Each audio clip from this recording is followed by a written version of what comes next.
So hi there, and it's been a while. I know it's been a while. It's been 5 years since I have uploaded on this channel. 5 साल में क्या क्या नहीं हो गया. Okay, तो basically time बात करने वाले हैं इसमें कि डिसेंट्रलाइज और सेंट्रलाइज एक्सचेंजेस में डिफरेंस क्या होता है एंड क्यों decentralize exchanges are far better than centralize exchanges in some aspects. And हम उसको कंपेयर भी करेंगे, देखेंगे कि कौन सा बेटर कहाँ है, दोनों के pros and cons and all the information that you need about centralise and decentralise exchanges. So शुरू करते हैं. सेंट्रलाइज एक्सचेंजेस कौन से हो सकते हैं?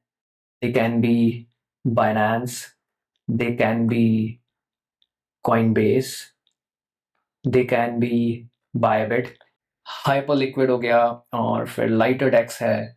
लाइटर डेक्स यहाँ पर आपको 0 फीस मिलती है, और GMX, लेकिन अभी GMX is not on the top. अभी मैं सारी चीज़ें दिखाऊंगा, बट अभी on top like most popular जो डिसेंट्रलाइज एक्सचेंज है वो है हाइपर लिक्विड राइट नाउ. ये अभी फर्स्ट पर है. पहले हम बात करते हैं सेंट्रलाइज एक्सचेंजेस के बारे में. सेंट्रलाइज एक्सचेंजेस में क्या होता है? ओके, ये जो कॉलम होगा ये सेंट्रलाइज एक्सचेंजेस के बारे में है, और let's let's make this column on centralize exchanges and this on decentralize exchanges. मैं इसमें ले लेता हूँ, and these are DEXs. Okay, you get the point. Central exchanges में क्या होता है, यहाँ पर एक कंपनी मिडिल में रहती है. ओके, जैसे कि ये तुम हो, तुम्हें ट्रेड करना है, यहाँ पर एक कंपनी होगी और ये तुम्हारे ट्रेड ऑन चेन, ये सारे तुम्हारे ट्रेड एग्जीक्यूट करेगी. अब तुम्हें यहाँ पर क्या करना पड़ता है, यहाँ पर बेसिकली तुम्हें अपना अकाउंट बनाना पड़ेगा ईमेल से, और ईमेल से अकाउंट बनाने को KYC करना पड़ेगा. तो बेसिकली तुम्हें हर एक चीज जो तुम स्टॉक ब्रोकर के साथ करते हो वो सेंट्रलाइज्ड एक्सचेंज के साथ करनी पड़ेगी. Basically centralized exchanges are crypto के स्टॉक ब्रोकर्स. यहाँ पर सारी चीजें होंगी. द डिफरेंस इज कि जो स्टॉक मार्केट्स होते हैं और जो ब्रोकर्स होते हैं, स्टॉक मार्केट ब्रोकर्स होते हैं, वो सेबी रेगुलेटेड होते हैं. और यहाँ पर ये जो बाइनेंस वगैरह है, एज सच अभी कोई रेगुलेशन नहीं है. इंडियन मिनिस्ट्री ने बाइनेंस, कॉइनबेस, बायबिट सबको बैन कर दिया था. एंड अभी ये सारे रजिस्टर्ड है इंडिया में. FIU is basically financial intelligence unit. तो अभी रजिस्ट्रेशन ये रजिस्टर्ड है, अब वो अनबैन हो गए हैं and you can trade on them. अब क्योंकि ये ब्रोकर्स की तरह काम करते हैं, तो ये वाले सेंट्रलाइज एक्सचेंजेस जो होंगे ये आपके सारे फंड्स होल्ड करेंगे.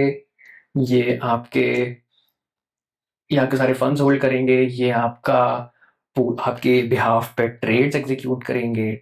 ये आपको ऑन रैम्प करवाएंगे. ऑन रैम्प इज बेसिकली अगर आपको INR से बिटकॉइन खरीदना है तो ये आपकी उसमें हेल्प करेंगे, क्योंकि बिटकॉइन डायरेक्टली नहीं कर सकते. आपको INR से USDT खरीदना पड़ेगा, फिर यहां से आपको बिटकॉइन खरीदना पड़ेगा, BTC. आपको यहां से BTC खरीदना पड़ेगा. वहां पर आपको सारी चीजें मिल जाएंगी. आपको फंड्स डिपॉजिट करना, INR डिपॉजिट करके डॉलर्स खरीदना, डॉलर्स खरीद के बिटकॉइन खरीदना, इनको स्टोर करना.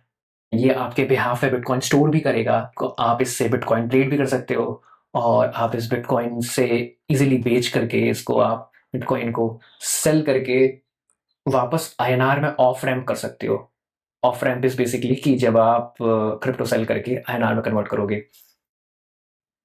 लेकिन अब इसके जो सेक्स के मेजर एडवांटेजेस हैं उसके बारे में बात करते हैं. जो सेंट्रलाइज एक्सचेंजेस के जो मेजर एडवांटेजेस हैं, ये completely it's very easy for beginners. Let's say कि it's your day one in crypto. Advantages is if you day one in crypto, आप बेसिकली मुझे लगता है जितने भी लोग अभी हैं, जितने भी लोग अभी क्रिप्टो में हैं, they started with Binance and WazirX and all sorts of exchanges. I don't think so किसी ने भी टेक्स से यूज करा होगा. तो it's very easy for beginners. आपको ऐप डाउनलोड करना है, वेरीफाई करो, अपनी ऐप डाउनलोड करो, साइन अप करो, अपनी KYC कराओ, डिपॉजिट, आप मनी डिपॉजिट करो बैंक से, क्रिप्टो खरीदो. बेसिकली आपको एक स्टॉक ब्रोकिंग ऐप लगेगा ये, ठीक है. एंड सेकेंड एडवांटेज इसमें ये है कि इसमें लिक्विडिटी बहुत हाई होती है. लेट्स से कि आपको कोई ट्रेड एग्जीक्यूट करना है, इनकी जो ऑर्डर बुक होती है, जो इनकी ऑर्डर बुक, जो बाय सेल ऑर्डर बुक होती है इनकी, ये सेंट्रलाइज्ड होती है. तो काफी ज्यादा लोग ट्रेड कर रहे होते हैं. और इसी वजह से इसमें लिक्विडिटी बहुत ज़्यादा होती है, क्योंकि there are number of buyers, number of sellers, तो आपको बहुत लिक्विडिटी मिलेगा और आपको यहाँ पर इतना स्लिपेज नहीं मिलेगा। स्लिपेज इज बेसिकली कि आप जब कोई चीज़ सेल कर रहे हैं या बाय कर रहे हैं, तो लेट्स से कि आपको ₹1 पे उसको बाय करना है, और जब आप बाय ऑर्डर प्लेस करते हो तो वो ₹1 पर ही बाय हो रहा है, या 1.2 या 1.3 या 1.4, तो इसको स्लिपेज बोलते हैं।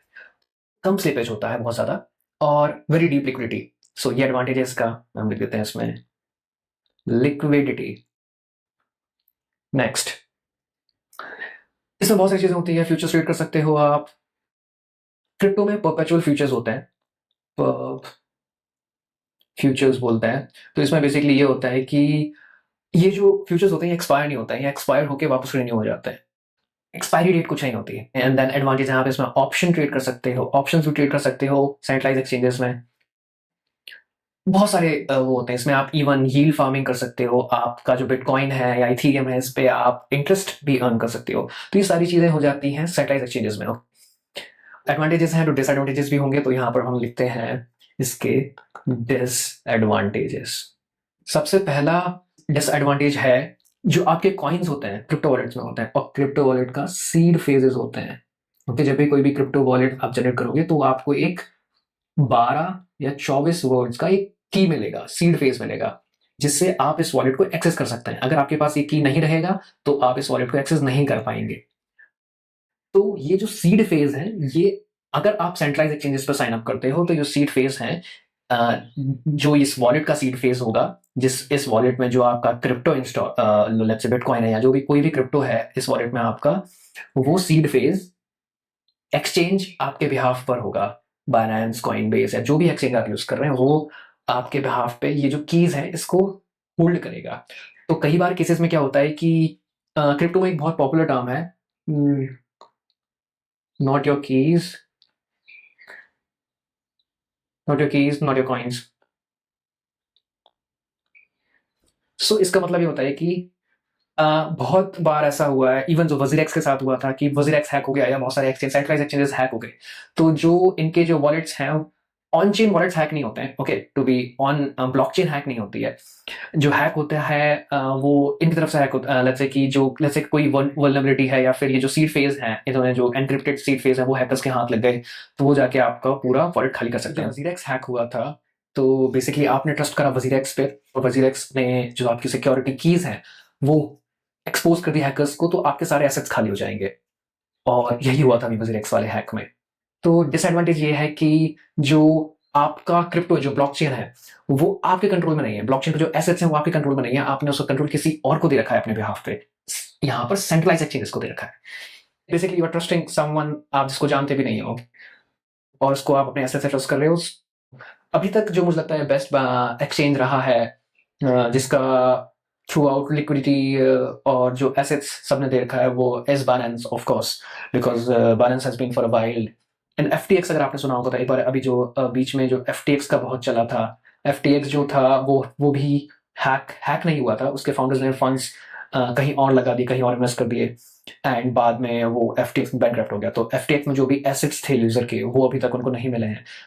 यहाँ पर सेंट्रलाइज एक्सचेंजेस पे आप ट्रस्ट फैक्टर है कि आप किस पे ट्रस्ट कर सकते हो या नहीं कर सकते हो। अब बात करते हैं डिसेंट्रलाइज एक्सचेंजेस के बारे में। जैसे सेंट्रलाइज एक्सचेंजेस में बीच में कोई था ब्रोकर, है ना। डिसेंट्रलाइज एक्सचेंजेस में कोई ब्रोकर नहीं है, ये आप हो और ये आपका एक्सचेंज है। यहां से आप खुद ट्रेड कर रहे हो और ये आपको सारी इंफॉर्मेशन ही खुद दे रहा है। तो यहां से यहां पर ये पूरा जो है इकोसिस्टम है, ये आप कंट्रोल कर रहे हो। ये कैसे होता है मैं आपको बताता हूँ। यहाँ पर जो ट्रेडिंग होती है वो कोई भी लाइक ब्रोकर के सर्वर्स है यहाँ पर नहीं होती। ये जो ट्रेडिंग होती है ये ऑन चेन हो गई होती है। ऑन चेन मतलब ऑन ब्लॉकचेन, कोई से भी ब्लॉकचेन हो, ऑन कोई से भी ब्लॉकचेन हो। यहाँ से जो भी ट्रेडिंग हो रही है वो आपकी ऑन चेन स्मार्ट कॉन्ट्रैक्ट से हो रही होती है। कुछ स्मार्ट प्रोग्रामेबल स्मार्ट कॉन्ट्रैक्ट्स होते हैं ऑन चेन, जहां से आपको पूरा एक बेसिकली कोड ऑफ लॉ पर काम करता है। इसमें क्या होता है कि आपको इसमें, अब आप इससे डायरेक्टली, यहाँ पर कोई मिडिल मैन नहीं है, तो आप इससे इंटरेक्ट कैसे करेंगे? आप इससे इंटरेक्ट करेंगे वॉलेट से। अपना जो वॉलेट है, जो आपका क्रिप्टो वॉलेट था, जो आपका क्रिप्टो वॉलेट जो था, उससे आपको इससे इंटरेक्ट करेंगे। अब कौन कौन से वॉलेट बहुत ज़्यादा पॉपुलर हैं? पहला है मेटामास्क, देन रैबी वॉलेट है, देन फैंटम है। फैंटम सोलाना के लिए है, लेकिन सोलाना एक अलग ब्लॉकचेन है, बिटकॉइन एक अलग ब्लॉकचेन है, इथेरियम एक अलग ब्लॉकचेन है, और अलग अलग ब्लॉकचेन से इंटरेक्ट करने के लिए आपको अलग अलग वॉलेट लगेंगे। जैसे कि जो फैंटम वॉलेट है वो सोलाना के लिए है, रैबी मल्टी चेन वॉलेट है, इसमें सारे वॉलेट्स आ जाते हैं, और सेम मेटामास्क भी। अब काम कैसे करता है, जो आप वॉलेट बनाएंगे एंड वॉलेट आपको वो जो डिसेंट्रलाइज एक्सचेंज की जो वेबसाइट है, डिसेंट्रलाइज एक्सचेंज की जो वेबसाइट है वो आपको उससे कनेक्ट करना पड़ेगा। अब वो आप उसको कनेक्ट करोगे एंड देन आप डायरेक्टली उस पर ट्रेड कर सकते हो। ना आपका यहाँ पर ईमेल लगा है, ना आपका कोई केवाईसी हुआ है, ईमेल नहीं है यहाँ पर, केवाईसी भी नहीं है। तो ये एक गो टू ऑप्शन बन जाता है अगर आप पर कोई ट्रस्ट आप अगर आप किसी भी ट्रस्ट नहीं करते हो, तो जो आपके एसेट्स हैं वो वॉलेट में ही रहेंगे ट्रेडिंग होने के बाद भी, नहीं जब आप ट्रेड कर रहे हैं तब भी। तो वो जो एसेट्स हैं आपके वॉलेट में रहेंगे और आपके वॉलेट से वो कहीं नहीं जाएंगे। तो यहाँ पर हमने क्या करा है, सक्सेसफुली जो ब्रोकर वाली जो चीज थी, जो मिडिल मैन था, उसको हटा दिया है। अब अलग अलग ब्लॉकचेन्स पर अलग अलग एक्सचेंजेस, अलग अलग डिसेंट्रलाइज एक्सचेंजेस हैं। अब यही लिमिटेशन है डिसेंट्रलाइज एक्सचेंजेस का कि आपको एक एक्सचेंज नहीं मिलेगा, इसमें आपको हर एक ब्लॉकचेन पर अलग एक्सचेंजेस मिलेंगे। पैनकेक स्वैप हो गया बीएनबी चैन पे। अब ये जो यहाँ जो होता है, यहाँ पर कैसे ट्रेड्स होते हैं, यहाँ पर जो ट्रेड्स होते हैं वो ऑर्डर बुक बेस्ड नहीं होते हैं, ऑर्डर बुक जो है यहाँ पर नहीं है। पर ये सारे जो ट्रेड्स होंगे ये liquidity pools, LP liquidity pools, और यहाँ पर होते हैं automated market makers, AMM. Automated market makers एक अलग में ही बहुत बड़ा टॉपिक है, लिक्विडिटी पूल्स एक अलग में ही बहुत बड़ा टॉपिक है, इस पे कभी और एक बहुत बड़ी वीडियो बना सकता हूँ मैं। बहुत प्यारी चीज है ये। क्या होता है मार्केट्स में कि लेट्स से कि if you are buying something, तुमको सेलर चाहिए, ठीक है, और अगर तुम सेल कर रहे हो तो आपको बायर चाहिए। लेकिन when it comes to liquidity pools और ऑटोमेटेड मार्केट मेकर्स, ये चीजें खत्म हो जाती हैं। आप जब खरीदोगे इस पूल में से, जब खरीदोगे तो आप जब इस पूल में से खरीदोगे तो उसका प्राइस बढ़ेगा, जब इस पूल में से बेचोगे तो इसका प्राइस कम होगा। As simple as that. ये बहुत डिटेल टॉपिक है, इस पर पूरा एक वीडियो बन सकता है। सबसे पहले एडवांटेज है यहाँ पर कि सेल्फ कस्टडी। आपके जो एसेट्स हैं, जो आपके भी क्रिप्टो एसेट्स हैं, वो आपके पास ही रहेंगे हमेशा, आपके वॉलेट में ही रहेंगे। और एडवांटेज है वो है परमिशन लेस एक्सेस। यहाँ पर आपको no KYC, no account creation, no email, nothing. आप जाओ अपना वॉलेट पर, आप जाओ वॉलेट बनाओ, वॉलेट कनेक्ट करो और ट्रेड करो। डिसएडवांटेज ये होता है कि यहाँ पर आपको देनी पड़ती है गैस फीस। गैस फीस जब आप किसी भी ब्लॉकचेन में ट्रांजैक्शन करोगे, चाहे वो इथेरियम हो, चाहे वो बीएनबी चेन हो, चाहे वो सोलाना हो, आपको इन सबके नेटिव टोकन में, जो इथेरियम का नेटिव टोकन हो गया ईथ, बीएनबी का है बीएनबी, और सोलाना का है सोल। ओके, मैंने सारे लिखे। तो ये सारे जो नेटिव टोकन हैं ये आपको यूज होंगे गैस फीस देने में। गैस फीस एक मेजर डिसएडवांटेज है इस चीज का। आपको हर एक ट्रांजैक्शन पर एक अप्रूव करना पड़ेगा और गैस फीस देना पड़ेगा। लेकिन अभी जो डिसेंट्रलाइज एक्सचेंजेस आ रहे हैं, जैसे हाइपरलिक्विड हो गए, इसमें क्या करते हो, इसमें आप क्या करते हो, जो अपने एसेट्स हैं, वो एसेट्स जो हैं आप डेक्स डेक्स में डिपॉजिट कर देते हो। डेक्स के पास जो स्मार्ट कॉन्ट्रैक्ट्स है उसमें आप डिपॉजिट कर देते हो। उस डिपॉजिट से आप सीधे सीधे ट्रेड कर सकते हो विदाउट एनी गैस फीस। और ऑस्टियम एक डेक्स है जहां पर आप, ऑस्टियम नाम है, ऑस्टियम एक डेक्स है जहां पर आप बिना गैस फीस के भी ट्रेड कर सकते हो।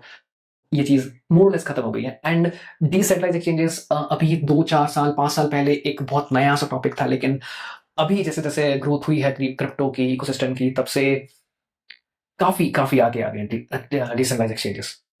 दूसरा यहाँ पर डिसएडवांटेज जो है वो है यहाँ पर लोअर लिक्विडिटी। लिक्विडिटी बहुत कम होती है, आपको स्लिपेज ज्यादा होता है, यहाँ पर लिक्विडिटी बहुत ज्यादा कम होती है। Again depends on the asset आप क्या ट्रेड कर रहे हो, लेकिन जो टॉप प्राइम एसेट्स हैं बिटकॉइन ईथ, इनमें आपको बराबर लिक्विडिटी मिल जाएगी, इतनी कोई परेशानी आती नहीं है। थर्ड इसका डिसएडवांटेज है कि ये भी हैक हो सकता है। मैंने बताया ऑन ब्लॉकचेन हैक नहीं हो सकती, लेकिन उसके ऊपर जो ये ब्लॉकचेन है, इसके ऊपर आप जो स्मार्ट कॉन्ट्रैक्ट डाल रहे हो, स्मार्ट कॉन्ट्रैक्ट जो आप कोड कर रहे हो, जिस पर ये डेक्सेस बना है, इसमें वल्नरेबिलिटी होती है, और ये इस कोड में वल्नरेबिलिटी हो सकती है और इसके थ्रू ये हैक हो सकता है। मल्टीपल केसेस में बहुत सारे डिसेंट्रलाइज्ड एक्सचेंजेस भी हैक हुए हैं, लेकिन जो टॉप हैं दे आर स्टिल अराउंड और उनको बहुत टाइम हो गया है अभी। Always a risk, nothing is completely secure, but centralised और डिसेंट्रलाइज्ड में से आपको कौन सा यूज करना चाहिए? अगर आप सेंट्रलाइज्ड एक्सचेंजेस यूज करो जब आपको अपने बैंक अकाउंट से क्रिप्टो खरीदना हो, आपको आईएनआर आईएनआर से अगर आपको बिटकॉइन खरीदना हो, तो आप सेंट्रलाइज्ड एक्सचेंजेस यूज करो। इसको ऑन रैम्प बोलते हैं।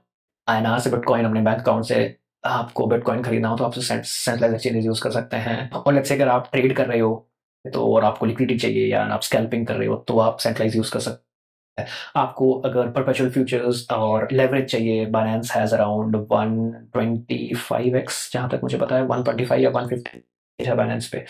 तो आप विथ लेवरेज या ऑप्शंस ट्रेड करना चाहते हो तो बिल्कुल लाइक एक ही जगह पर आपको सारी चीजें चाहिए, तो आप सेंट्रलाइज एक्सचेंजेस पर ट्रेड कर सकते हो। ये सेंट्रल एक्सचेंजेस आपका जो सारा डेटा है, जो भी आपका ट्रेड डेटा है, वो गवर्नमेंट को दे सकता है। दे कैन ट्रैक आप सारे ट्रांजैक्शन, सारे ब्लॉकचेन स्वैप्स और जो भी आपने ट्रेड करा है। डिसेंट्रलाइज एक्सचेंजेस पे ये चीज नहीं हो सकती, क्योंकि आप वॉलेट से ट्रेड कर रहे हो, आपको नहीं पता है और वॉलेट किसका है वो। That's decentralize exchange. Centralize exchange तब यूज करना चाहिए और आप बिगिनर हो, लेट्स से कि आप क्रिप्टो में अभी अभी आए हो, नूब हो, आप you are still exploring around, तो आपको सेंट्रलाइज एक्सचेंजेस यूज करना चाहिए। डिसेंट्रलाइज एक्सचेंज करना चाहिए अगर आपको किसी पे भरोसा नहीं करना है, आपके एसेट्स आपको खुद ट्रेड करना है और खुद अपने पास रखना है, सारे एसेट्स खुद अपने पास रखने हैं, तो आप सेंट्रलाइज एक्सचेंजेस, डेक्स यूज करो। किसी पे भरोसा नहीं करना, डेक्स आर क्वाइट एडवांस्ड। और जो भी सारे pump.fun, अगर आप अपने pump pump.fun और ये सारी चीजें, जो नए नए टोकन्स आते हैं, जो आपने देखा जो मीम कॉइन्स होते हैं, ये सारे पहले डिसेंट्रलाइज एक्सचेंज पे ही आते हैं, डेक्स पर आते हैं, और अगर ये पॉपुलर हो गए फिर सेंट्रलाइज एक्सचेंजेस जाके इनको लिस्ट कर देते हैं अपने एक्सचेंजेस पे। तो अगर आपको नए टोकन्स चाहिए तो आप डिसेंट्रलाइज एक्सचेंजेस पे जा सकते हो,